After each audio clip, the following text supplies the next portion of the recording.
Good morning, જય જોહાર, જય આદિવાસી। આજના નવા બ્લોગની શરૂઆત અમે સવારે 10 વાગ્યાથી કરીએ છીએ। શહેરમાં નાસ્તામાં આપણે ખમણ ઢોકળા હોય છે, પણ ગામડામાં સવારે સવારે નાસ્તામાં રોટલો અને શાક ખાવાની મજા આવી જાય। આ બાજુ ચોખા સાફ કરે છે મારી મમ્મી ને આ બાજુ તુવેર લઈ આવ્યા છે ખેતરેથી મારા પપ્પા। અમે બાફીને ખાવાના છે। જો કેવી છે, મસ્ત પાક્કી પાક્કી ટાયડી છે। આ અમારો નાનો વાછડો સવારે મારા કાકા ઘાસ કાપીને લાવ્યા છે ને જો આમાં મરઘીઓ કેવી ચરે છે, એમાંથી બી કાઢી કાઢીને ખાય। મેં હિંચકો ખાતી ખાતી ચોખા સાફ કરું છું। મજા આવે હિંચકો ખાતું ખાતું કે નાસ્તો કરવા બેસી ગઈ છું। પાપડીનું શાક ભાત, એમાં રીંગણ બી નાખેલા છે। ગામડામાં તો આવું જ હોય ને મને જ ભાત જ ભાવે, બહુ મજા આવે આવું ખાવાની। આ અમારા ઘરે કેટલા બધા ચીકુ લાગ્યા છે, જો 12 માસ લાગે। આ ચીકુ બહુ જ લાગે છે, ચીકુ મીઠા એટલા હોય છે।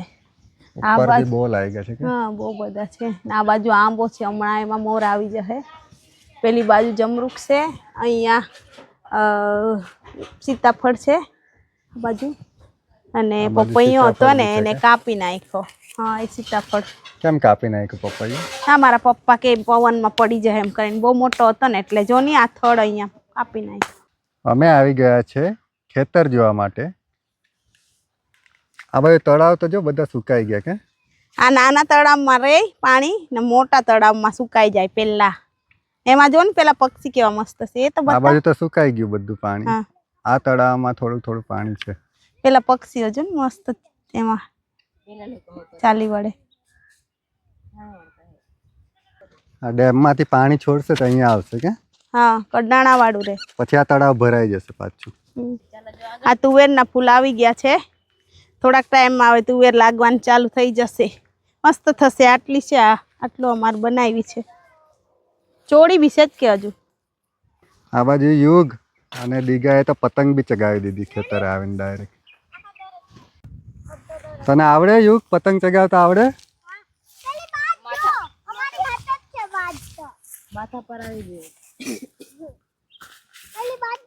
બહુ ઊંચે ચગી ગઈ। રીંગણના છોડ બી બહુ મોટા થઈ ગયા છે, મારા આટલા આવી ગયા।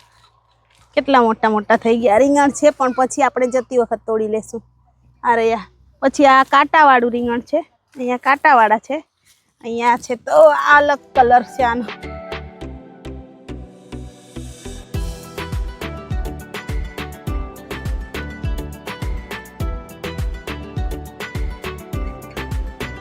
અમારે મકાઈ ઓયરી હતી એ ઉગી ગયેલી છે। અમારે ગાય માટે ઘાસચારો બનાવે, પછી એમાં મકાઈ થાય તે અમે ખાઈ જઈએ, બીજી ગાયને ખવડાવી દઈએ। અને વચ્ચે વચ્ચે આ પાડી છે ને એના પર ચણા રોપ્યા છે, પેલા દેખાય જો, દેખાયા આ રહ્યા જો,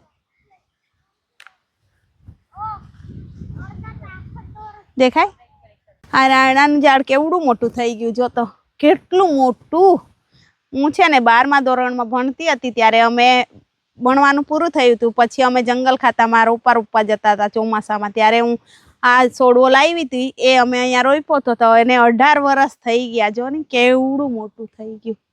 ને રાયણા લાગે ને, કલમ કરેલું છે એટલે એટલા મોટા મોટા રાયણા લાગે ને, બહુ મોટા મોટા। હમણાં માર્ચ એપ્રિલમાં થઈ જાય ને ત્યારે તમને બતાવીશું।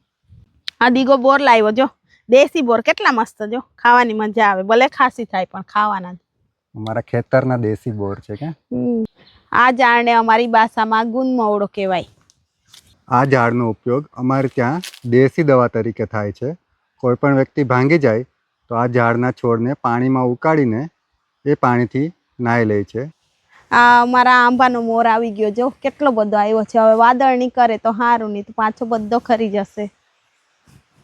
આ જો મેથીની ભાજી વાવી છે, કેટલી મોટી થઈ ગઈ, જો આટલી આટલી થઈ ગઈ। જો એની સાથે આ ચણાની ભાજી બી રોપી છે આ પાડી પર, જો આવડી આવડી થઈ ગઈ ચણા।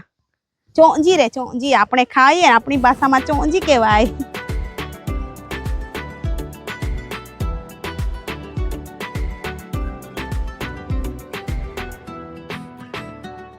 આ તુવેર લાગી ગઈ, જો આપણે આગળ આવ્યા હતા ત્યારે ફૂલ લાગ્યા હતા ને લાલ લાલ, એ છે એના દાણા બતાવું, જોજે હા લાલ લાલ દાણા દેખાય।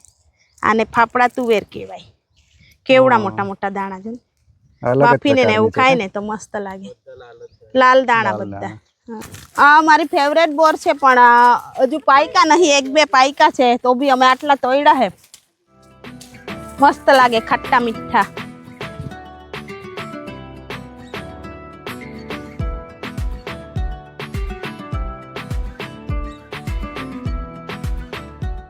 અત્યારે અમે ડુંગર બાજુ ફરવા જઈએ છીએ.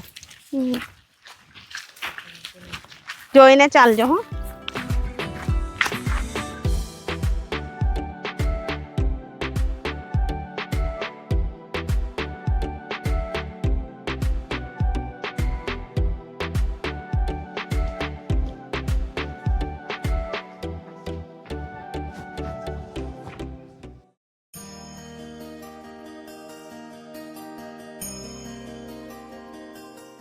આ અમારા કુમઠા છે.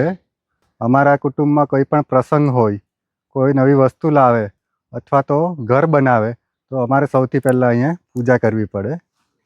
અમારા ખેતરમાં કંઈ પણ અનાજ પાકે તો પણ એ પહેલાં અહીંયા અમારે ચડાવવું પડે છે.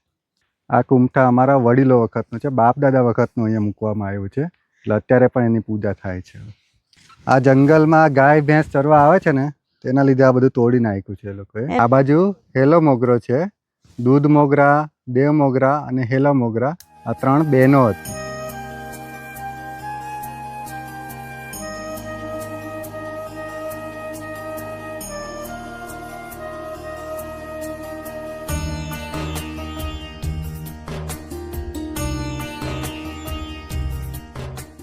આ બાજુ ઉખલાબારી એમ આપણે રાજા પાંઠાવીના દેવ ને દેવ લોકો બધા ગાડલીમાં આવતા હતા, પાટા પડેલા હતા. પાટા બી પડેલા હતા ને આપણે કેમ ખલમાં વાટીએ એવા ખાંડવાનું ને એવું આવે ને એવું ઉખલું કહે ને આપણે, એ ઉખલાબારી કહેવાય એ બાજુ. એટલે એમાં પથ્થરનું મસ્ત એમાં એ કરીને ખાંડીએ ને એવું એ હતા મસ્ત પથ્થરના. તે અમે ભણતા ને અહીંયા સ્કૂલમાં, અહીંયા હાઈસ્કૂલમાં, ત્યાંથી અમે આવતા ને તો જોવા જતા હતા જ હમણાં સુધી, પણ હમણાં એ બાજુ ખાસ જતા નથી એટલે ખબર નહીં. પાવાગઢથી આવતા હતા, અહીંયાથી આ રસ્તે આવતા એમ.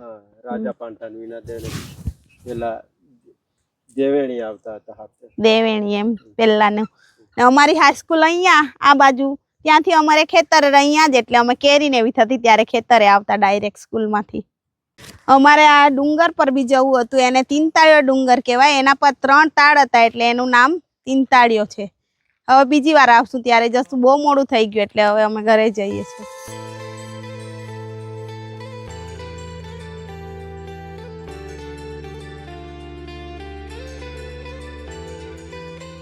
પેલો થાંભલો દેખાય ને ત્યાં અમે ખેતરે આવતા એટલે ઉપર ચડતા ને પછી એ થાંભલા પર રમતા ઉપર ચડીને, મજા આવતી હતી. જો આ પતંગ એની જાતે જ ચગે છે. અમે ડુંગર પર ફરવા ગયા હતા ને ત્યારે અહીંયા પથ્થર નીચે એને મૂકી ગયા હતા. જો દેશી જુગાડ કર્યો છે. ફિરકીના ઉપર પથ્થર મૂકી દીધો હતો એટલે એની જાતે જ પતંગ ચગ્યા કરે છે ઉપર. આ ચિરાગ લોકોના ગામમાં ખાતર નાખવામાં આવી રહ્યું છે. આજે હાર્દિક ખાતર નાખે છે. તો લાઈટ ક્યારે આવશે તો પાણી પીવડાવી દેવાનું ને પછી 1 વાગે.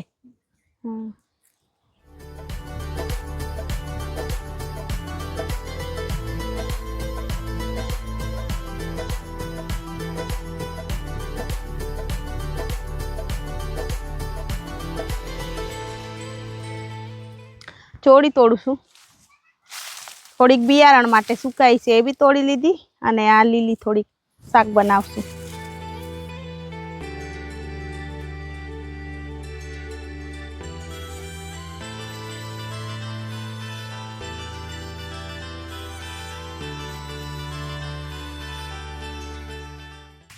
લે આટલી ચોળી તોડી લીધી.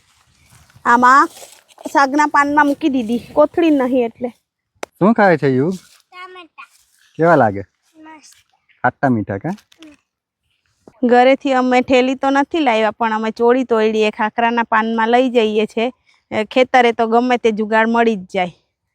ચાલો હવે આ ચોળી લઈ લીધી છે ખાખરાના પાનમાં. હવે આપણે ઘરે જઈએ. બતાવ. આટલી ચોળી થઈ જશે શાકમાં તો. એ તો એટલી તો બહુ થઈ ગઈ આપણે સાંજના શાક માટે. કે સરસ ને, દેશી દેશી ચોળી. પેલી વેચાતી કરતા આ મસ્ત લાગે એમ હે ને. હમ. કેમ બેહી ગયા? ચાલો થાકી ગયા? થાકી ગયા કે હું? ચાલો ચાલો હે ચાલો ચાલો ઘરે હવે.